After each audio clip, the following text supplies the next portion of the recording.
Hello, everybody. Welcome back to Kansas City for the Sunday recap from the Nike EYBL circuit event here. A lot of prospects in action. A couple guys who stood out to me that I'll get to here in a minute. He's Trevor Andersock. I'm Jeff Rabjohns. You guys know that already. Trevor, I'll let you start with who impressed you? What were your big takeaways from today? I'll start with the Indy Heat 16U team again. Another dominant performance, won by almost broke the 100-point mark, won by about 40 points today against All Ohio Red.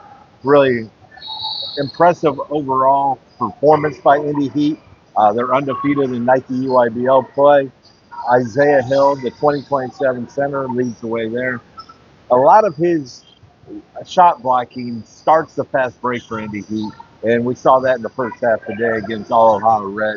Led to runouts for Harper Baker Lands, Peyton Kemp, Jahari Miller. They were getting easy buckets early, and really the game was never in doubt. I believe they led by 11 or 13 after one, and Isaiah Hill showed why he is the elite shot blocker. We've talked about it every day, and he did it again today. So I thought that was probably the most impressive thing that stood out uh, from day three in Kansas City. Yeah, Isaiah Hill's been fantastic, and you've noted for a while now, best shot block in the country in the 2027 class. And he's showing it not just in flashes, but with some consistency here on the EYBL circuit. So he's doing it. He's doing it with consistency. And he's doing it against good competition. I thought Harper Baker Lands is playing as well as I've seen him play. I think he's having a good spring, as is that whole backcourt. And you got to keep in mind Cam Mercer, who's been on that team, is out of USA Basketball. He's a five-star prospect in the 2028 class. So they're playing really, really well. And they got another stud coming for their potential Peach Jam run come July. Um, excuse me. A number of guys played well in front of me today. Two guys I kind of thought stood out maybe the most of the guys who played well. Sammy Jackson,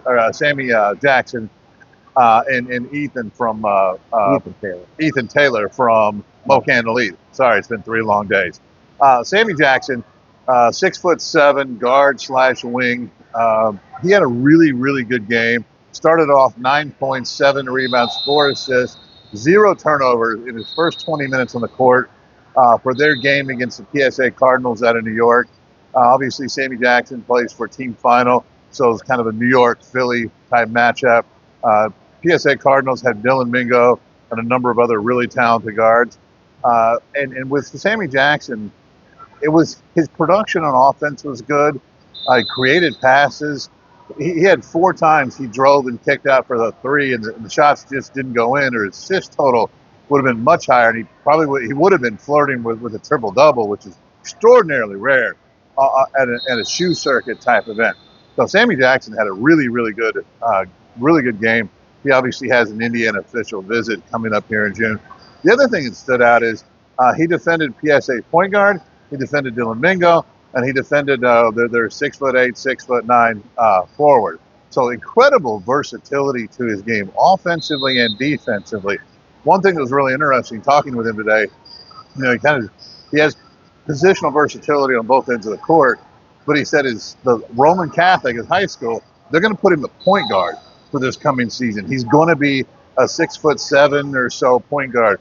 So if Indiana were to land a player like Sammy, now you've got versatility, you've got skill, and you have the possibility of having a 6'7" point guard out there, which is really, really impressive.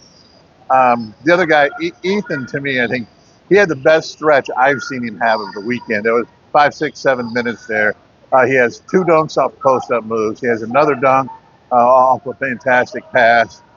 He has a really nice spin move into a lay-in. He had a couple really competitive rebounds.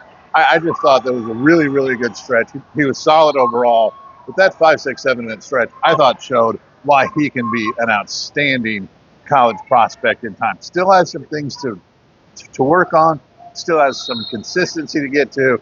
But that 5, 6, 7 minutes, I thought was really good. And I thought it was big because early on, they were doing a good job of pushing them kind of into the baseline, underneath the basket, and then collapsing on them. Knight Riders has, a bunch of athletic guys on the front line, like Caleb Gaskins, the IU target, and they were causing him problems. I think he started 1 out of 5, and then he makes his final 5 shots, mostly off dunks and things. But it just shows that he stuck with it, didn't get down, and just kept playing and kept producing throughout. So thought that was good.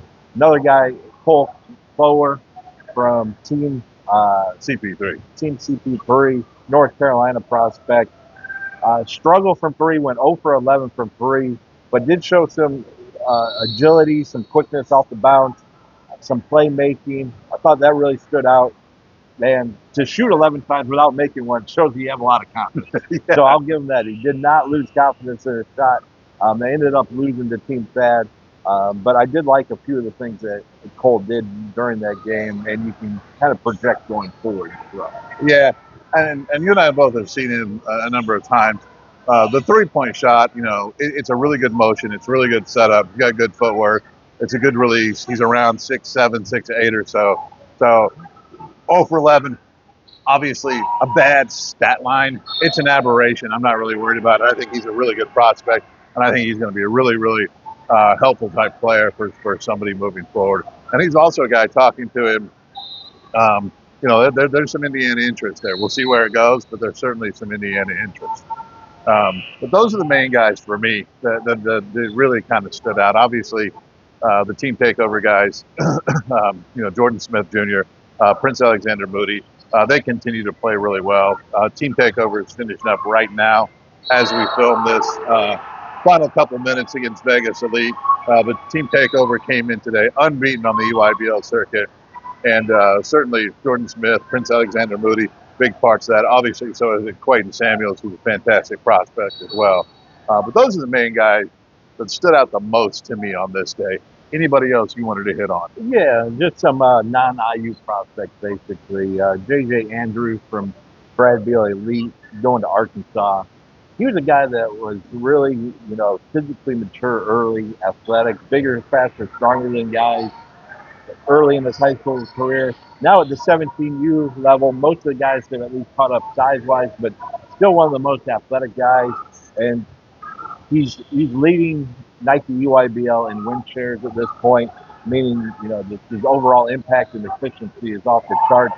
And he showed it today, getting to the line. I think he had 21 points on only 7 shot attempts because he lived at the line. I thought that was really impressive, and it'll be interesting to see his progress at Arkansas and just his overall college development after, being a young guy that had the athleticism and just strength over power guys, and now he's added the skill to it.